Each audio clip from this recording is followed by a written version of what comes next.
stage to give the keynote address in due concerns with this topic, which is the future of commercial space. Please put your hands together and join me in welcoming on stage the former chairman of ISRO, the one and only, the brilliant Dr. S. Somnath.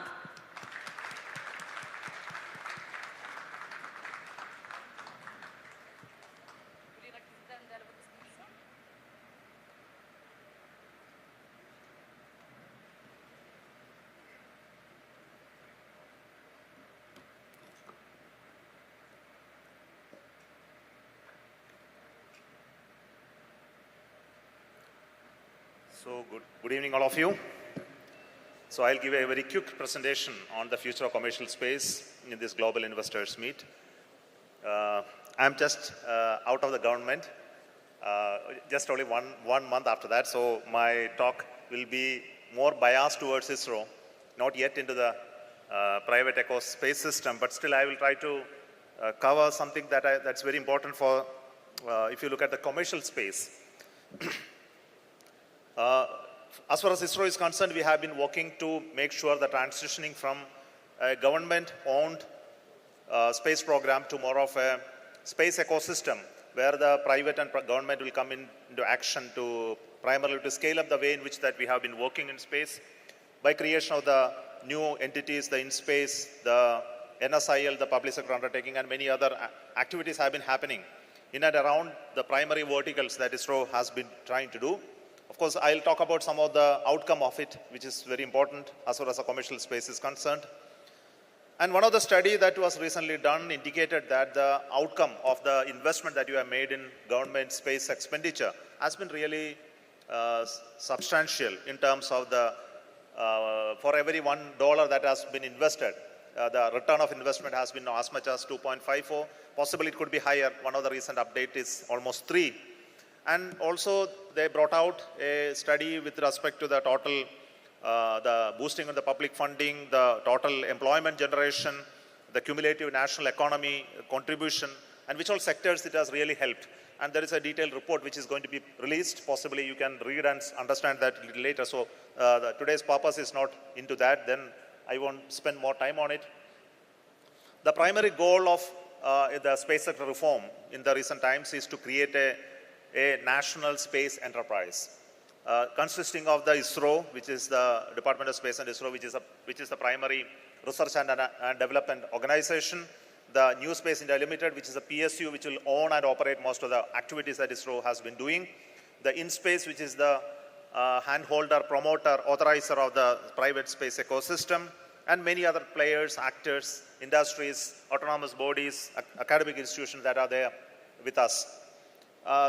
The goal which is set by all of us in the space sector reform is to really scale up the space economy contribution from a 2% to a 10% level. Possibly the number of, in terms of dollars, it may differ based on how much is the global space economy is valued at $500 billion. It's valued now. Possibly it will grow to 800 billion or so in next 5-10 years of time. So the appropriate share of that must be the target. And this is possible only by participation of large number of private ecosystem into the space sector. Now, Bangalore is really blessed with a lot of such players.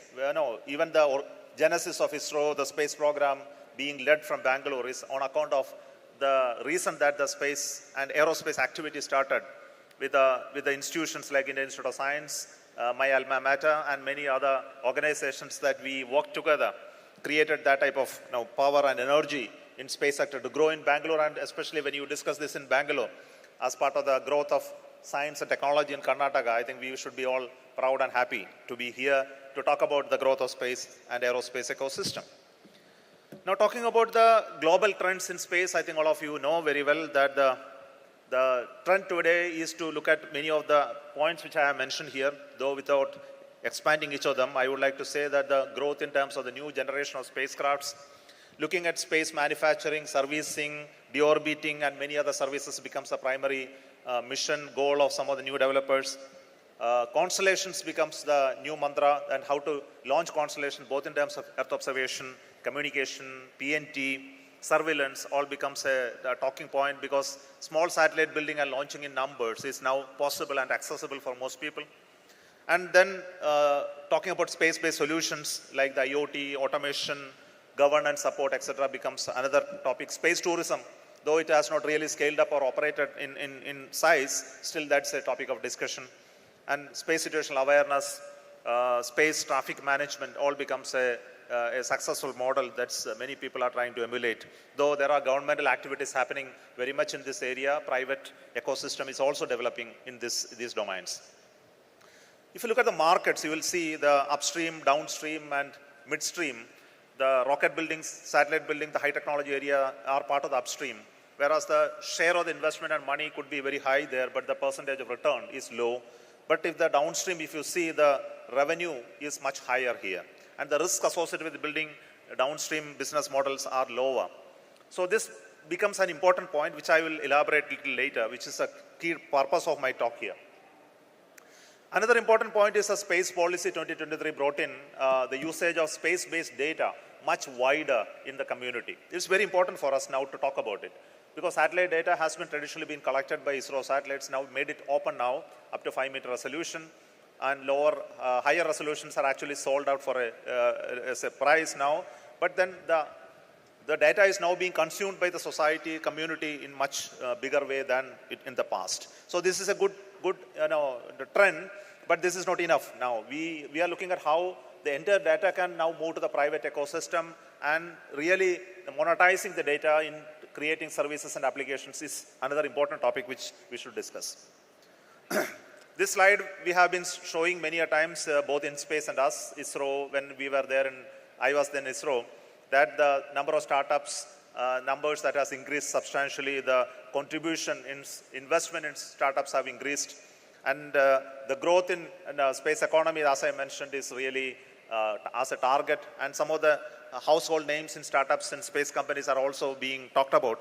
So a very important point that we should give confidence to anyone who wants to come into space sector and show this slide and tell them, yes, now we are in the beginning phase of it. If you are really interested, innovate and want to come in, this is the right time to come in.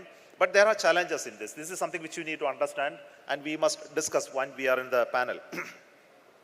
Of course, some of the emerging private space sector is really making heads on like the Skyroot, the Agnikul, and other satellites like the Pixel, the Gandhra. I think all of them have been in the news in the recent times for good reasons, and we should all be proud of their initiative, their capacity to come up and then showcase something that has never happened before. The expanding Indian space ecosystem is something which is very important for the government now to look at it, while the private is going to grow in these sectors, but what the government is going to do. And one of the studies recently done indicated that the government investment in space will continue to remain at a very high percentage. Typically 60 to 70% of the space business will continue to be controlled by the government usages or investments. So as far as India is concerned, it's very clear now we are trying to invest more money into domains like exploration, like the moon missions, building space stations, targeting human space flight exploration, expansion, even targeting human landing on the moon. All this becomes part of the work which will not be easily accessible for people in the industry. So how do you really monetize this work also in the long term is one topic that we should actually discuss. With respect to launcher capabilities, another important topic. One of the important points that we have seen globally is the access to space is now affordable for many people. The cost has come down. That's why there is a large-scale number of the satellite launches taking place, and a lot of people are interested in working on it. So reusable rocket building has become mandatory. Though we delayed that process in India for some time, I'm very happy that I could work on it and then get an approval from the government to work on a reusable launch development. Possibly it will happen in 6-7 years of time, but we are already late. So should look at how this can be accelerated, possibly look at some of the development that can happen in the private ecosystem as well. So I mentioned about the exploration program, the Vision 2047, in which the government has already committed to spend almost 2 lakh crores of money in space sector itself in this period of time, progressively investing and creating the capability, building missions to moon, scientific exploration, creating the capacity in institutions, and I'm sure many of the private players can really find out where you can actually pitch in to find out some roles to play. For example, the space station building, very important, which I want to tell you. When you build a space station of this nature, the Bharatiya Antariksha Station, it cannot survive there without doing any active research component. So which are the topics of interest where private ecosystem can come and then work in this microgravity environment, zero gravity environment, space radiation? For example, we identified a whole lot of research topics which could be interesting to industries, interesting to academic institutions, research laboratories, and this could be helping at least some of the industries who to scale up their work in as far as material research, medicine research synthesis, molecule synthesis, genomic research, space biology, all these domains possibility of doing advanced research exist. Again, the topic of communication. I think communication is again an important topic in the geostationary side. It has been again a monopoly of ISRO in the past. Now that monopoly has been changed. All the satellites are now moved into the NSIL's domain, and more satellites will be built in the private domain also. Recently, announcement by InSpace, the first ever geostationary communication satellite will be built by a private company to launch, put in an Indian slot and then made available. So this is one opportunity to coordinate new slots for communication and put geosynchronous satellite launches and build them and launch from India.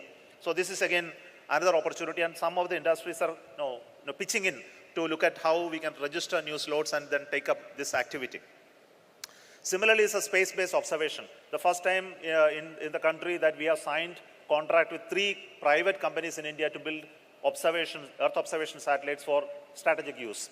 And this is a very, very good news for at least for startups and companies who are venturing into building satellites. The positioning, navigation, timing networks, for example, the GPS, the GLONASS, and others. The NAVIC is also already there in the space, and how to commercially exploit this is another topic. Of course, one of the launches that recently happened couldn't go to the orbit, and the NAVIC is still not in the fully operational regime. But I'm very happy that the new band called the L1 band has come into NAVIC, which will be helping the civilian use of navigation services from NAVIC to become operational. So this is another goal. And the next goal is to globally provide services, not just regional service, how to convert it into global constellation not at very high cost. So there is a model already worked out, and how to make it possible is another topic.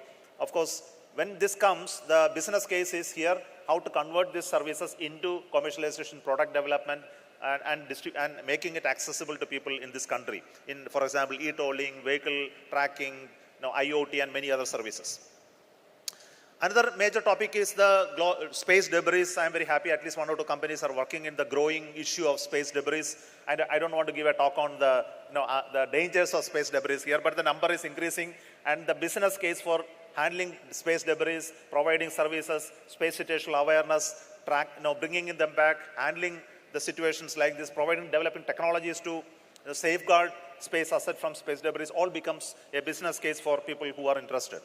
And one of the important topics recently addressed is how to create a space situational awareness network, primarily based on optical space telescopes, both ground-based and space-based. And one of the company in India has become successful in securing some contracts on putting space situational awareness capability in space. I think this is a huge thing that has really happened. And many of the technologies that ISRO was trying to develop, the robotics, like the docking, the robotic arms and services, deployers, refueling capability. I think these are some of the topics that at least 2 or 3 startup companies are already working in this domain in Bangalore.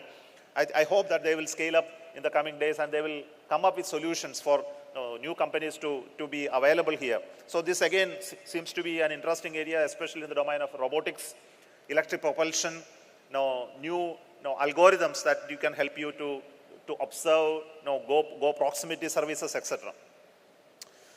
Another area is the launcher development manufacturing area, where already the ISRO has announced that most of its launchers will move to industries. The initial steps are taken in moving the PSLV. The next steps of moving the SSLV, the LVM3 is already on the cards. I believe in another few months, the contracts for such transitioning to industry manufactured rockets will take place. And this will help at least 1 or 2 big companies to come up and establish manufacturing facilities in India, which is lacking very much, because the manufacturing capability in rockets today is well distributed and not really focused in one roof like what we see in other places, which is a potential business case for someone who is interested to invest and create their capability. Technology transfer is another area where there is a huge amount of technology in ISRO, and many people even today not aware of how much you can actually harness from ISRO and then take it to industry and scale up. For example, technologies in TRL level 7, 8 are actually available, but then nobody is really aware of it, and then possibility of such cooperation is still not entering into big scale. I will only tell you that the technology focus is something that ISRO has put for itself, and we have been developing technology in many, many domains. For example, AI, robotics, materials, quantum, space manufacturing. Many of these domains, actually, there is large amount of skill available in ISRO. So I will only say those who are keen to work in space industry, find out opportunity, connect through in space, and then reach out to people in ISRO to know more about it. I will only conclude with 1 or 2 slides more, is only to tell you the commercial space market and business opportunities. I try to list them already in this, which are the one which is really available to you to work on, both in all 3 segments, the upstream, midstream, and downstream. In the upstream, I find that there is a huge potential to look at small launch vehicles and services, which is already happening. Maybe in a few years, it will really become operational. Building rockets of large-scale rockets and its parts. In India, you are able to launch only 6, 7, 8 launches per year, primarily because the manufacturing ecosystem in this country is still lacking. And there is a demand for launches. For example, when I was a chairman, I got an offer that, are you in a position to launch 10 LVM-3 in 6 months? I said, no, I can't manufacture 10 launch vehicles in 6 months and launch. Just because that there are ecosystem for manufacturing is still not existing. So why don't we address such issues and really create a sustainable manufacturing base for it? Similarly, if you look at the midstream in terms of the small satellite manufacturing, even today, a large amount of parts are being imported and brought from, and then kits are assembled in terms of EO systems, the cameras, the inertial sensors, the propulsion, and we need to develop them and then create a cost-effective solution for it. Similarly, the downstream, I think EO data services, it's still unexplored. For example, for a country like 140 crore people, the application of EO data is still maybe 1% of the community. I think there is a huge amount of untapped potential. Of course, I don't want to elaborate on it. We will discuss in the discussions.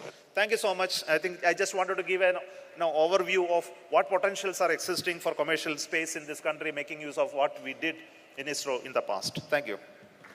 Thank you, Dr. Somnath. If I could request you to kindly take your seat on the dais out here. Ladies and gentlemen, please put your hands together for Dr. Somnath. I don't think there could have been a better person but you, sir, to start off our discussion on future on commercial space, especially seeing as you played such a pivotal role for our India's Chandrayaan and Mangalyaan mission. Our compliments to you on that. Given the opportunity, yes, indeed. Given the opportunity, I'm sure everyone out here would like to pick your brains on space research and exploration. I suppose this provides a great opportunity for you to be a part of this panel discussion and see what your thoughts and views on that are.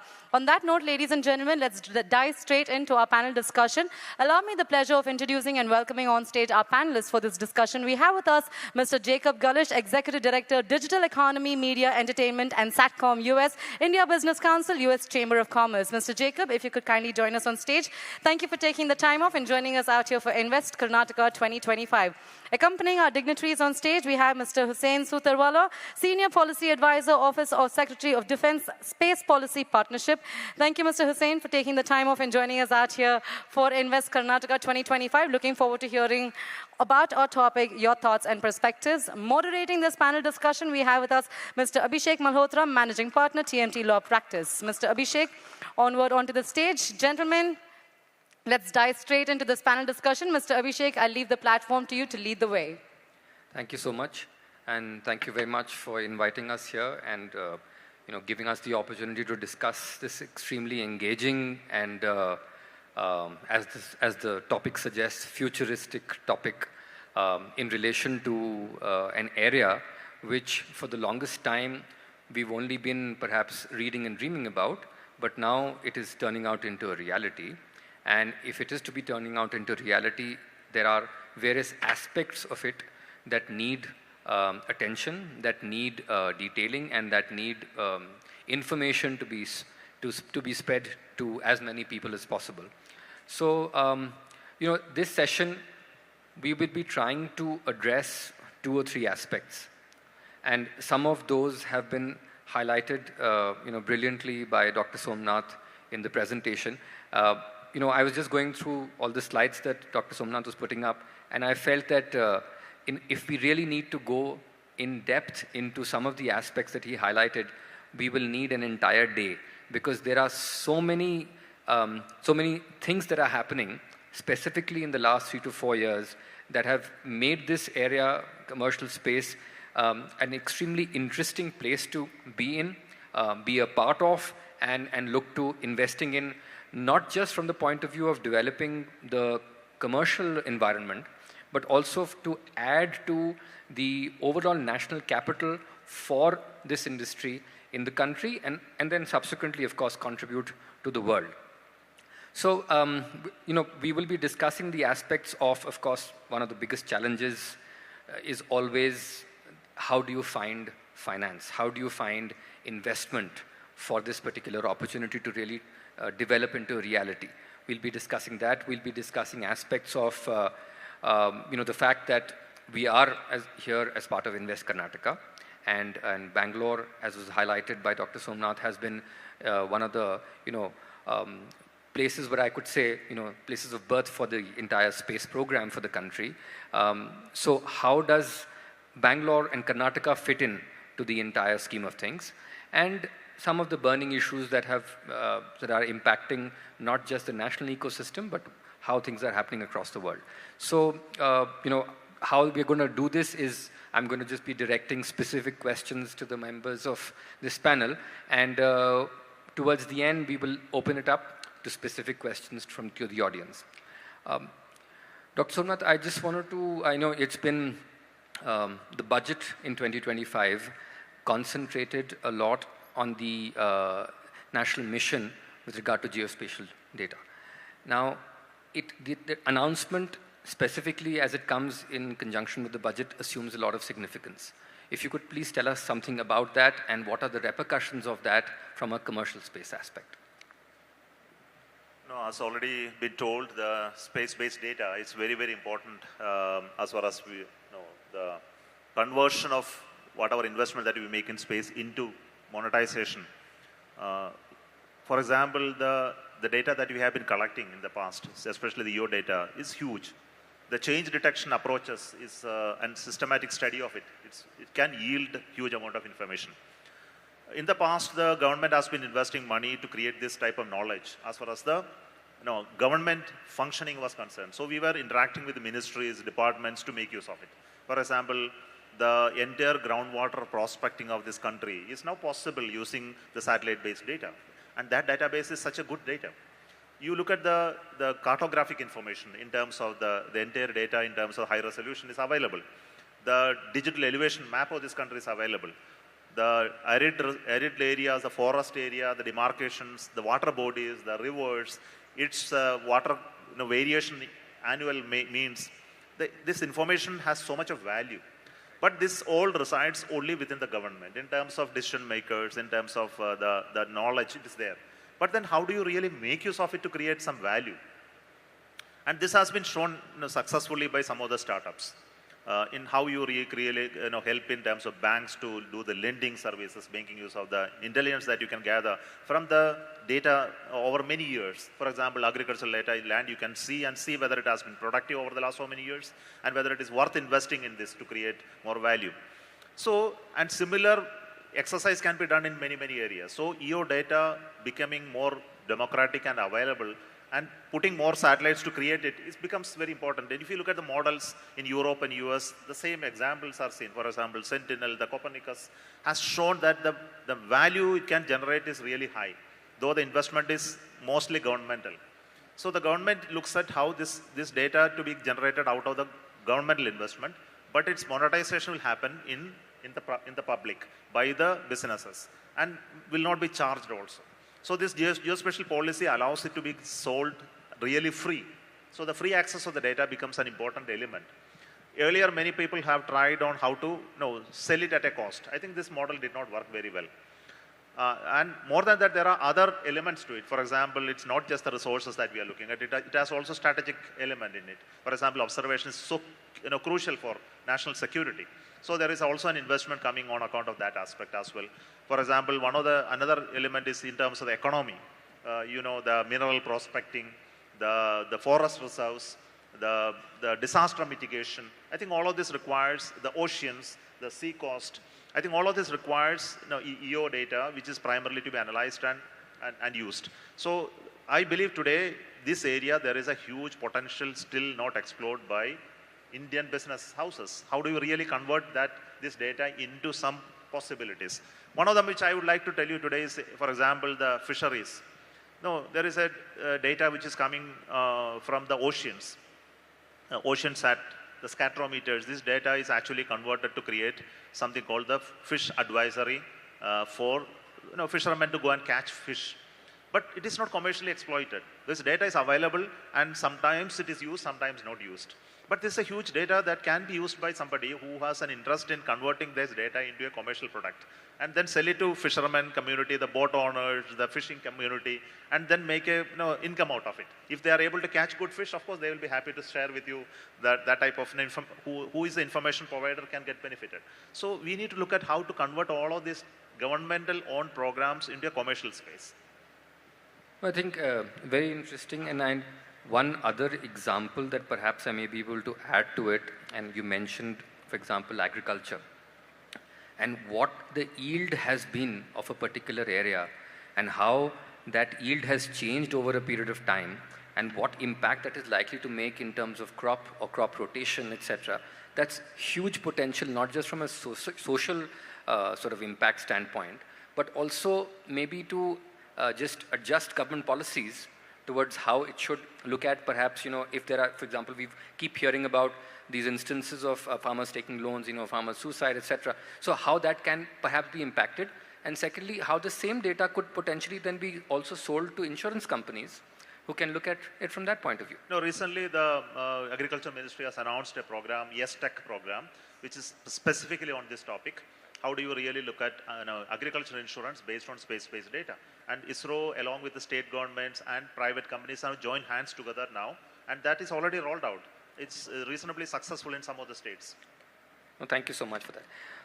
Mr. Sutrwala, just, if you were to really identify in the next, let's say, 5 to 10 years, a handful of, 2, 3, 4 areas where real disruption can take place.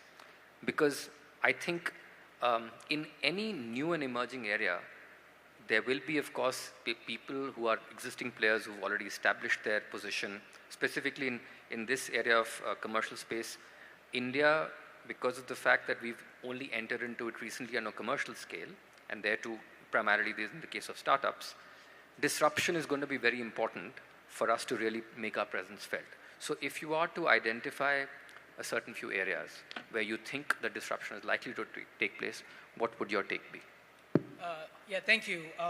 It's interesting because you're using disruption, I think, in a positive context.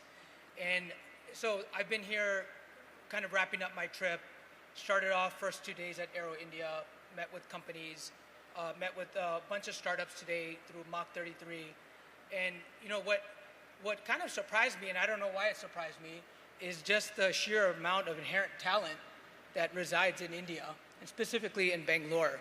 I'm talking about the engineers. I met with companies that are developing very novel capabilities, things, thinking about doing space-based analysis to kind of lower the amount of data that comes back to terrestrial stations. And these are young folks, and these are companies that are, establishing themselves.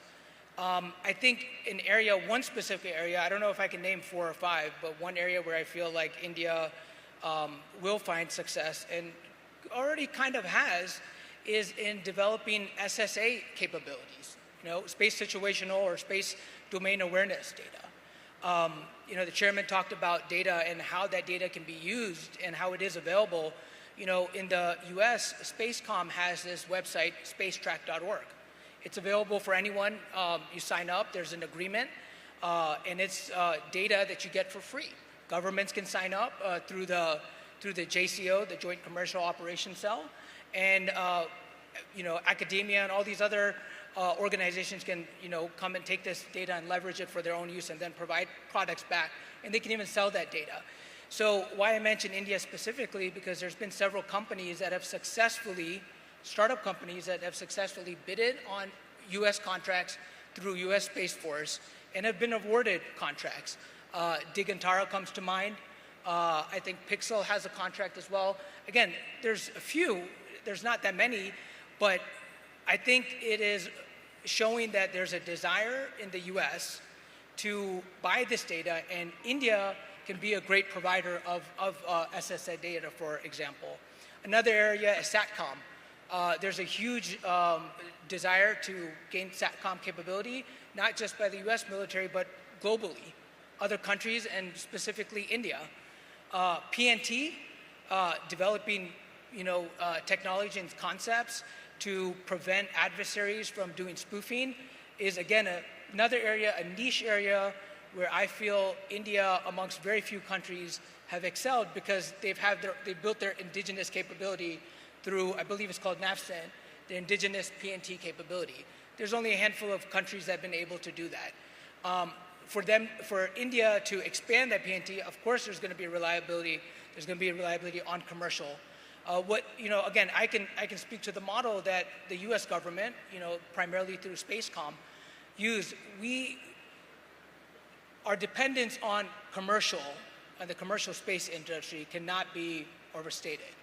The U.S. government, for example, does not do launch. Again, another area where I think Indian companies, and I met with a few, one specifically that's developing the propulsion system for a medium lift rocket, something that is not that available. And there's limitations on how much, with the existing capabilities there, how much launch capacity is there. So when we build up our industry, we recognize that there is a dependence for the U.S. warfighter in the space domain to have on commercial industry. Our government poured money into this industry to support it, to grow it. Probably a decade ago, we maybe had a few hundred companies.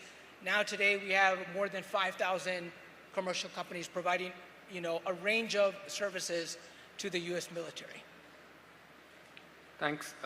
And that's great input. And I think some of the messaging that is going out to this audience perhaps will try and get some of them who've already been working in some of these in a manner positive disruption sort of area, and to really get the space ecosystem and the commercial space ecosystem in India moving in that direction.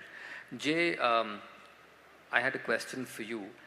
Towards the end of Dr. Somnath's presentation, there was a reference to technology transfer and the capability that ISRO has and the potential for people to tap into that huge research capability and existing sort of models and existing products that are available. I wanted to ask you, given how India's technology transfer framework sort of is working, what's the message that goes out into the international market of how we are placed vis-a-vis technology transfer? And if you were to really sort of mention areas of improvement where this could be, we could really harness that capability a little better, what would those be? Great, thank you. First, I want to thank Invest Karnataka for having me here to talk today about commercial space. Particularly, it's a topic that I'm tremendously passionate about. And I've been involved in this area in over a decade. We met maybe 15 years ago. And just kind of think about where we are today from where we began. And I think we just need to recognize that India is on a tremendous journey here. And we've seen changes in the way India not only thinks about in leadership, about tapping commercial capabilities for the benefit of not only civil and military space, but for the general benefit of the economy. We've seen wholesale changes in FDI policy, in how the government is organized, how they regulate the sector, how they think about entrepreneurs, how they think about startups, and as how they think about leaders that are envisioning the really tremendous and true potential of what commercial space brings to the table. And so when you talk about tech transfer, I think about it in a slightly different way. India's competitive edge has always been technology, whether it's IT or engineering, hard or soft. it is where India excels. There are people and talent here that are literally unrivaled, not only individually, but collectively and at scale and at competitive costs that you just cannot find anywhere in the world. So if you think about whether it's making semiconductors or software or space applications or hardware, Indian technology is going to lead. And ISRO has tremendous technology that it's transferred to the private sector. And the private sector has incredible ideas that they've been able to not only leverage existing, but build on to kind of think about what is the art of the possibility. So it's not about tech transfer, it's about what you actually do with that. The commercial world has certain capabilities and processes and cost efficiencies that governments will never really be able to do. But smart governments tap those capabilities. And we see that in India, and we've certainly seen that in the United States with a commercial space enterprise that's 30 years old now. Whether it's imaging data, whether it's commercial weather data, whether it's NASA commercial missions, and India is starting that journey and starting really strong and really moving fast. So when we take tech transfer, you have the technology. The critical element here is what do you do with it? If we talk about commercial space as just purely government contracting to commercial entities, we are underestimating the real potential of what commercial space looks like. Commercial space could and should be how do visionaries think about tapping private and public markets for the benefit of whether it's the benefit of a company or society to do really revolutionary things. And so the tech transfer that's coming out now has to be rethought, rebuilt for truly commercial markets. And that's where India is just first starting its second phase of this commercial journey. And we'll get into that more. But I think the tech transfer is only a small piece of it. It's really what do you do? What are the markets? What are the ecosystems? What are the applications that in the end drive value? And value, again, attracts usage and money and investment and all of that. So.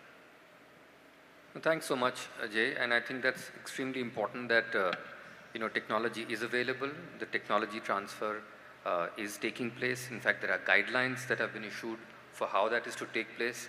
And perhaps, as Dr. Somnath said, maybe a greater amount of information needs to be spread to the people who are interested in doing this as to how they should go about it, they should talk to, how they should access it, and most importantly, what ultimate use they're going to put to it.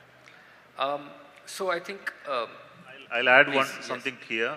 Recently we conducted a workshop for automobile industries to come connected to ISRO and seek which are the technologies that are available in space that can be used in automobile technologies. So similar. No, absolutely, and I think as with smart cars and aspects thereof, there are certainly straight away those use cases are fairly apparent, and I think that I hope that develops into a more engaging and lasting conversation with some actual benefits being accrued to the automobile industry. Moving on, so we've underscored the importance of this sector and the importance that is being accorded to it by the government of India by the fact that we've had 3 or 4 policies in the last 2 or 3 years. We've had the FDI sector opening up, which was released in February of last year and finally by notification in April in 2024. We've had various entities submitting applications to be permitted to invest through that particular route, and that process is ongoing. What's the next step? Yes, the policy framework is there. Yes, the regulations are permitting investments to thrive, not just local investment, but foreign invest as well. But now it's the question of where we get the money from. Well, the first answer again came from the government, where a 1,000 crore venture capital fund has been set up to essentially assist and allow for pre-seed and in early seed capital investment for space startups in the country. So I think there was, of course, a huge announcement around it. There was some amount of literature that circulated, but we'd like to hear from Dr. Somnath some more salient features of that to be able to, how one can really tap into that, and what's the agenda? How does one go about fulfilling that particular promise? There were many schemes. One of them is the 1,000 crore VC fund. And the purpose of this is not really to fund any company in terms of their full demand of money. It's only to give a confidence to the investors to show that this particular company has been seen by space professionals and found a great utility in it. So it gives confidence for additional investments to come in. I think that's the primary goal of the VC funding. And the VC funding is now going to be operated by a fund operator, professional fund operator, which will be announced soon, and the norms of selecting and supporting such will be released soon. So that's the next step.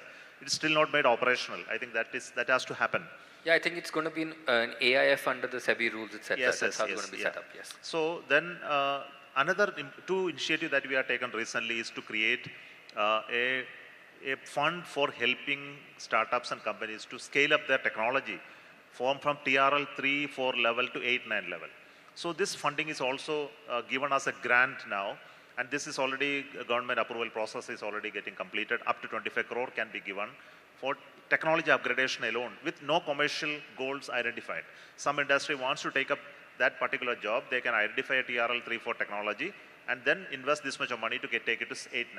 And then if it is successful for induction into a commercial program and you get a return out of it, then you need to pay back. If you are not successful, don't pay back. Now this type of announcement is already there. For almost 500 crore has been identified for it. And another step is to create space parks or space in support cells across various states. And this funding could be as much as 100 crore per state, where you can establish facilities for startups and companies where they find high value investments for testing and validation. You don't find facilities, for example, vibration, environmental testing, space scale, qualification. Such facilities will be created by department, and this facility will be under the state government's control in some space park. Suppose the state government identified a space park location where there are many companies, such a facility will be created on government cost and will be run on a commercial basis. So such initiatives are taken primarily to help startups and companies to come in. This would be akin to the STPI, the software technology parks? Will it be similar? No, here the goal of setting up the space park lies with the role of space park setting with the state governments only, and it's not by the central government. In that space park, in space, ISRO will jointly set up a facility which will be funded by the government of India. I think there was some conversation around setting up such a space park in Kerala sometime in 2020. It's already set up. It's already set up. It's already set up, and many others are coming up here. Yes, because I think that process had slowed down a little because of COVID, but then I think it picked up some speed. In light of that response that we've just received from Dr. Somnath J, I wanted to ask you, you've had a certain amount of experience in this particular industry at a worldwide level, you've seen this. What, according to you, would be the ideal scenario for access to funding? Would it be venture capital? Would it be private equity? Would it be a combination of these? Would it be public-private partnerships? Would it be grants? Your take on that.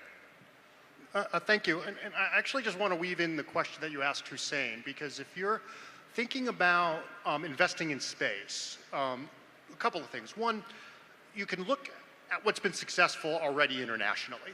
And globally, there are very mature markets for space. They think about a lot of the infrastructure and the platforms and the services as very mature activities that you can be involved in and you can fund. So there are obviously age-old grants, there are academic spin-offs, something that we've talked a lot about in India and other ways. Academic spin-offs around NASA centers really drive a lot of kind of new ideas and activities. And then they can tap the more traditional venture capital and move up to mezzanine and then ultimately be mature and do, debt capital or go for an IPO and things of that nature.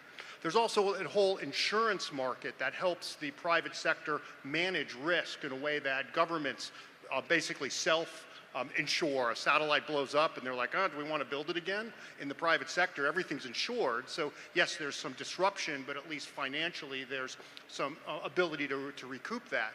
And so I would think that India could look to replicate some of those sorts of activities in its very strong financial sector, right? And so that's kind of one thing, and it's all of the above there, but also look at some things that have been very successful already internationally. Get some of the national banks, private sector banks, the insurance companies to consider space as part of their overall portfolio. Then the second question is, what do you want to fund? And that's where I'm going back to that initial question on disruption. And if you're looking at disruption from a commercial point of view, right, as a private company, you're going to do one of basically two general markets. You're either going to try to do something better, cheaper, and sell it to governments, which will continue to be a major part of the ecosystem, and whether that's civilian or military, or do you go after entirely commercial markets, and that you have to create. And so some of the things that I see as really kind of, maybe not revolutionary, but certainly impacting is reusability. There's obviously been a lot of focus on reusability in launch, but what about reusability in satellites? These are expensive platforms, right? How do you, maybe even reusability of components? This is just fundamentally a way to make space more cost effective, and traditionally nothing was reusable, everything was expendable. So that across the board reusability, I think, is going to be a major piece of the puzzle. So if you could build something that's reusable, it could be used multiple times, it changes the entire value proposition and in terms of the long-term cost. The second is, I think you can look to the United States, which is a clear leader, and there's a few markets that have been highly successful that don't actually exist at all in India. And what are some of those? Satellite internet, right? Whether it's geostationary with high spot beam Ka satellites, and I don't want to get too technical, or it's some of the new, low Earth orbit, right? That is an entire market that then generates internet connectivity in places that you currently do not have it, that has an incredible amount of follow-on effect. Imagine a fisherman who could get real-time fishing data, and then share it with somebody else.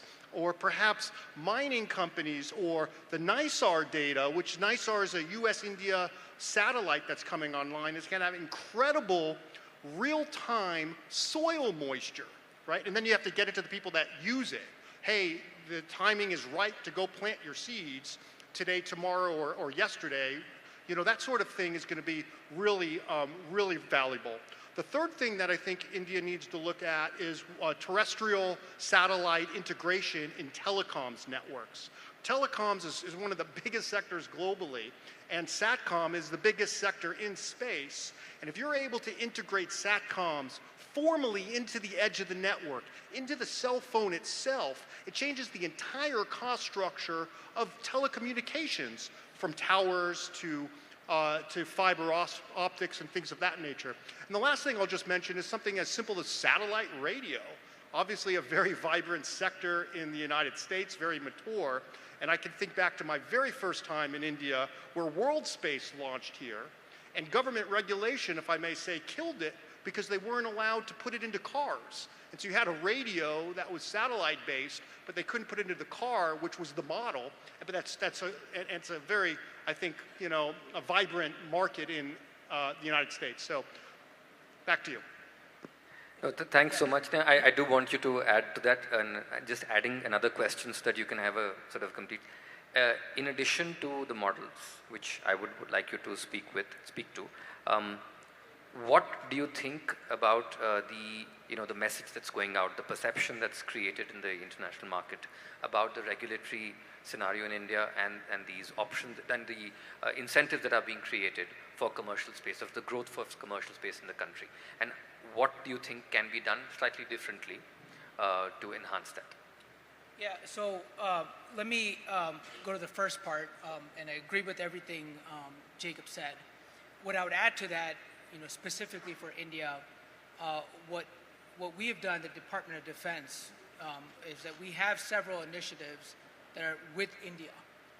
And there's funding available for Indian companies, startup companies specifically, to engage with U.S. companies to bid on contracts from U.S. Space Force, and then also to prototype and then execute.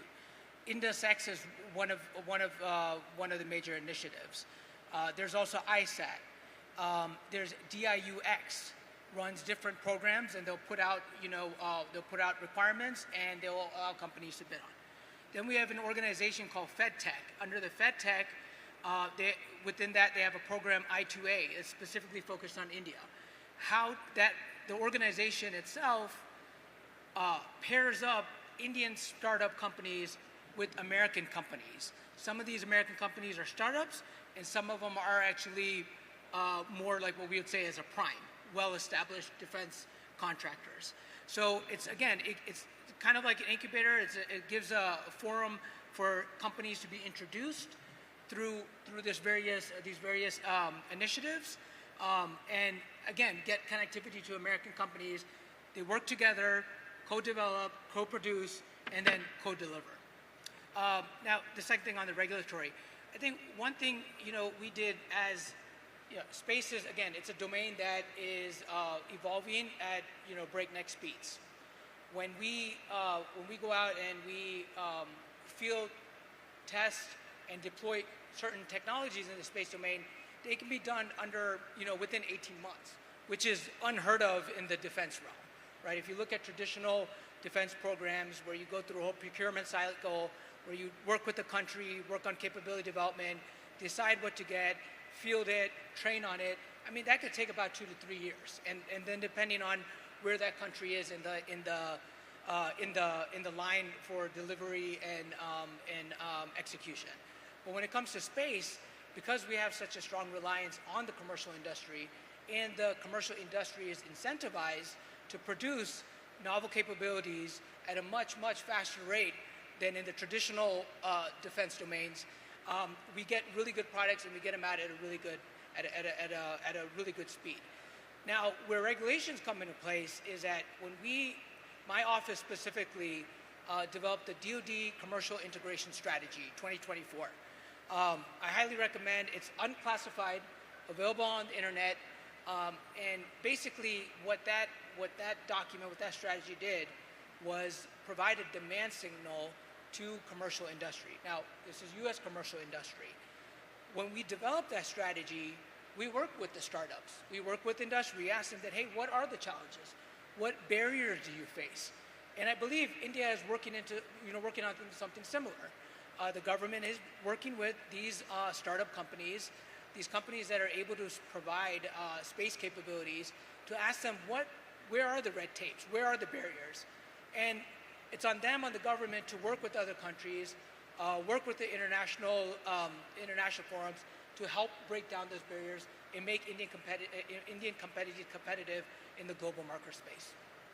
Thank you. And just wanted to, I think, perhaps add or highlight that when it comes to, because of the fact that there is an element or greater element of risk, at least from a perception standpoint, that's attached to the industry, not only are the initiatives from the government more than welcome, but instances of, where committed contracts are available or conferred upon these startups, either by the government or through these initiatives that you mentioned between the US and in India. There are various such initiatives that are ongoing. Those can then be used as leverage for the perhaps, generating debt or investments in that regard.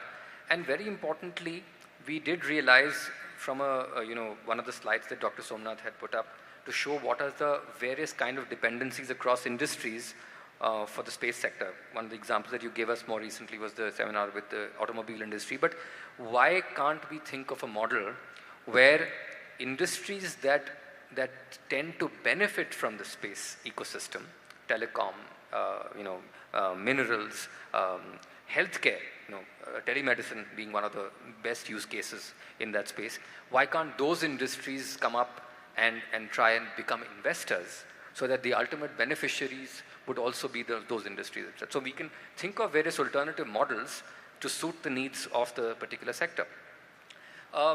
Moving on, I don't know whether Jay and Mr. Sutrawala, you'll be able to contribute to this particular question, so I'm directing it to Dr. Somnath, but please do chime in if you have your thoughts.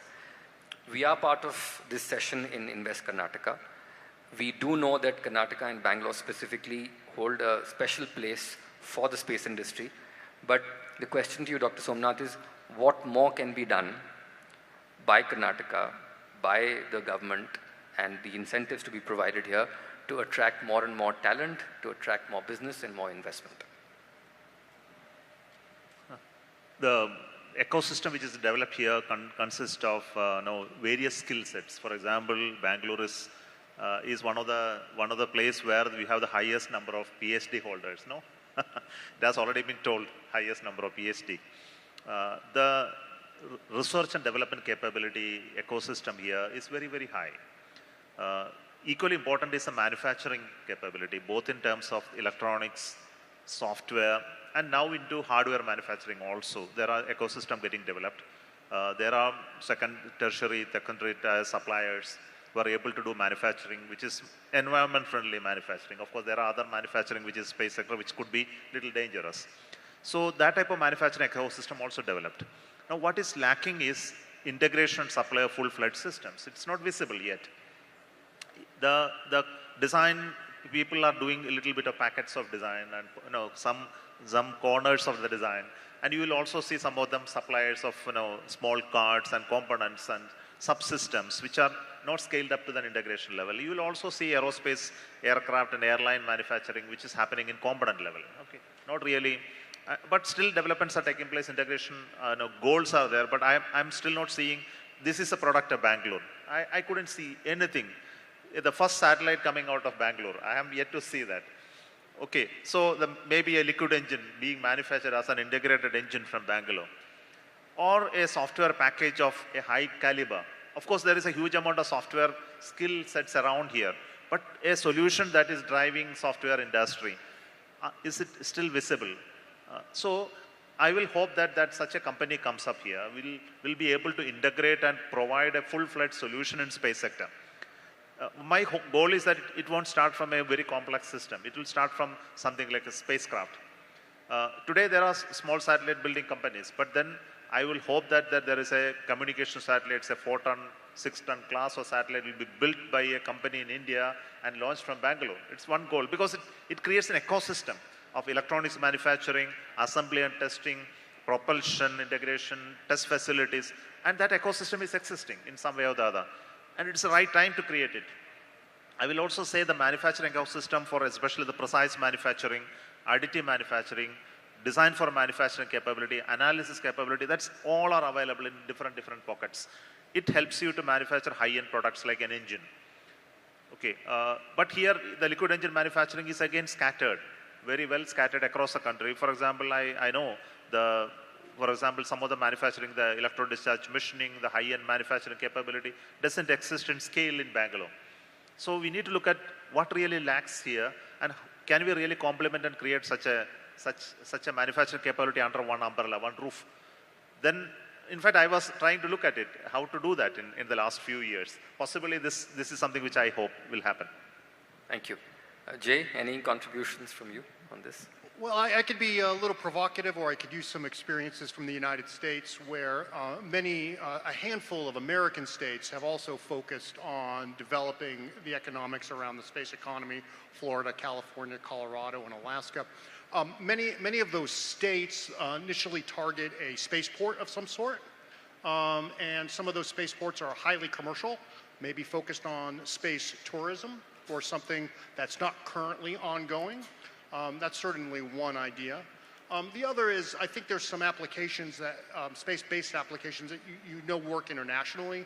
Space-based radio is one that I just think that in rural areas and elsewhere could really be something where if the government, in its desire to fund startups or something like that, could look at the type of company that is actually utilizing some of this capacity, develop a pilot product that then could be moved nationally or something like that.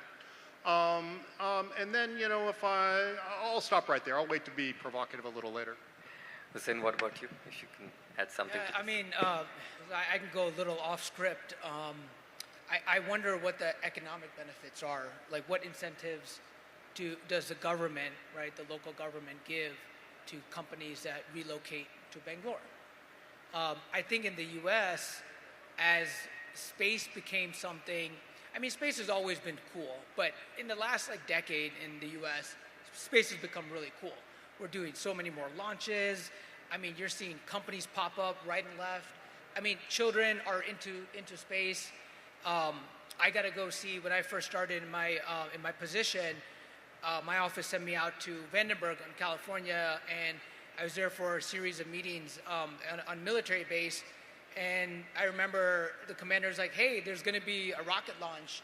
Why don't you go check it out? And I went to the beach and standing there by myself and got to see a rocket launch. And with me, there was like probably hundreds of Americans out, different parts near that area looking, also watching.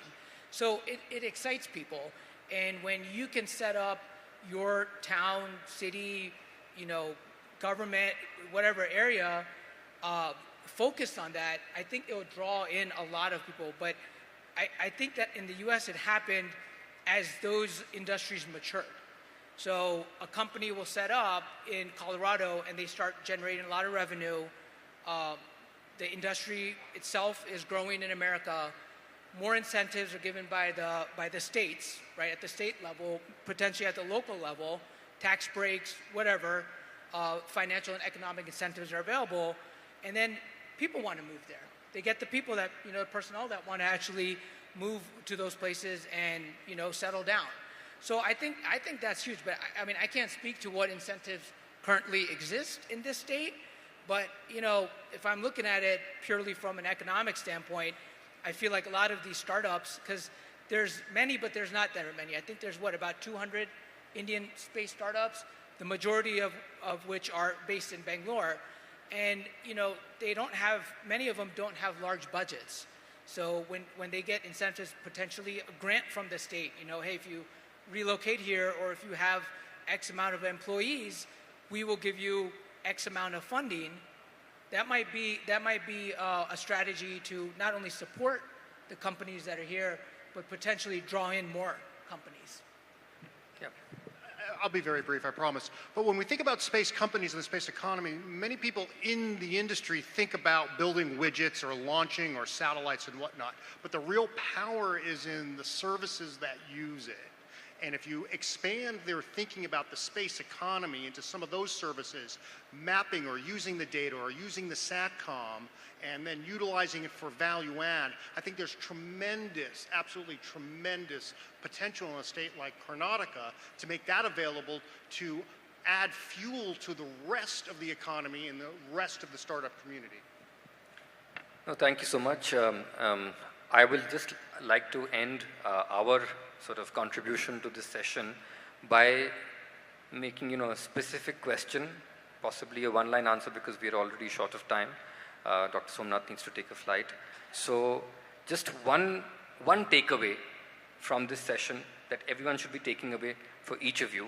My contribution to that takeaway is something that I've been speaking to for the last about 10 years.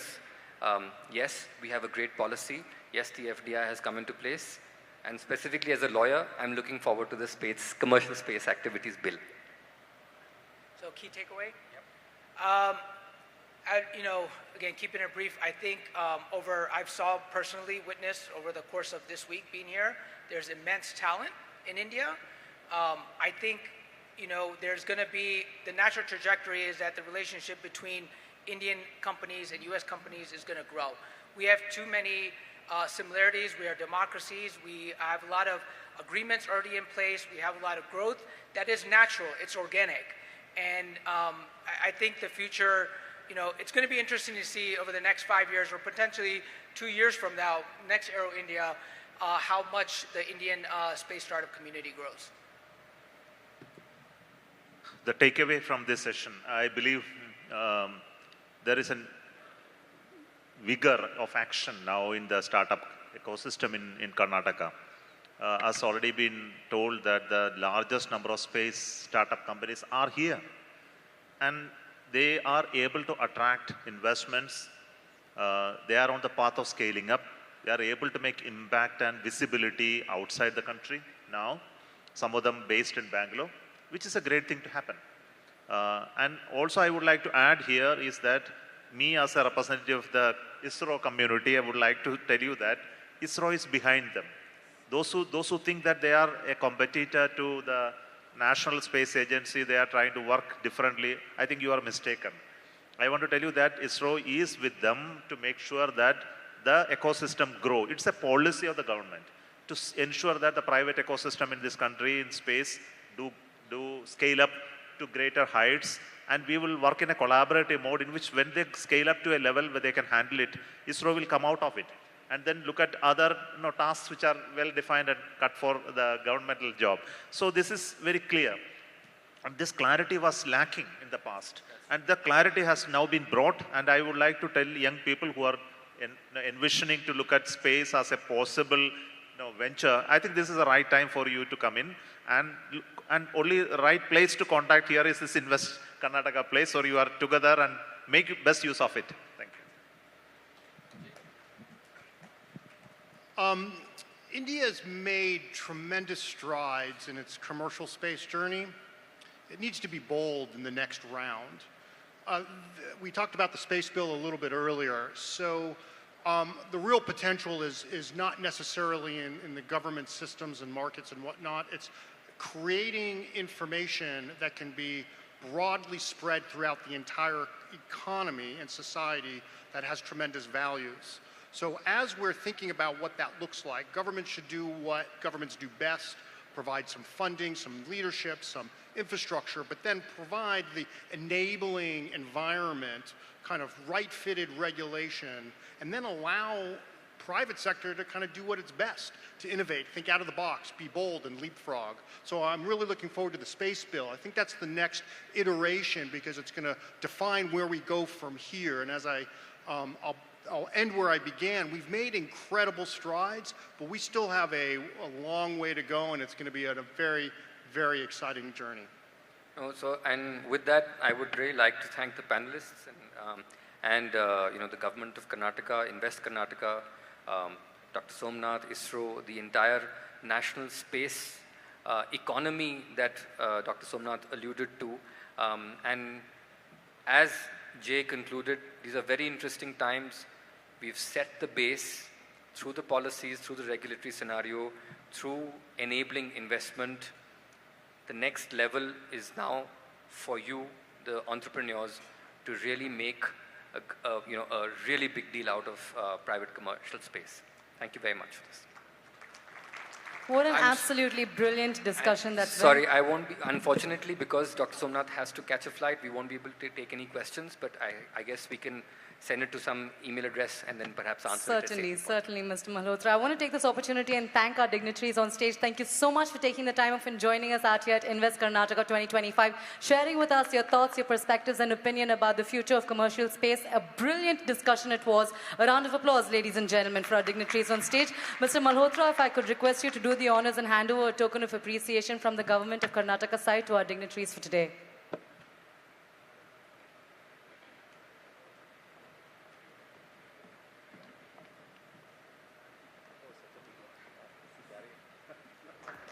Ruko, boys. We live separated. I want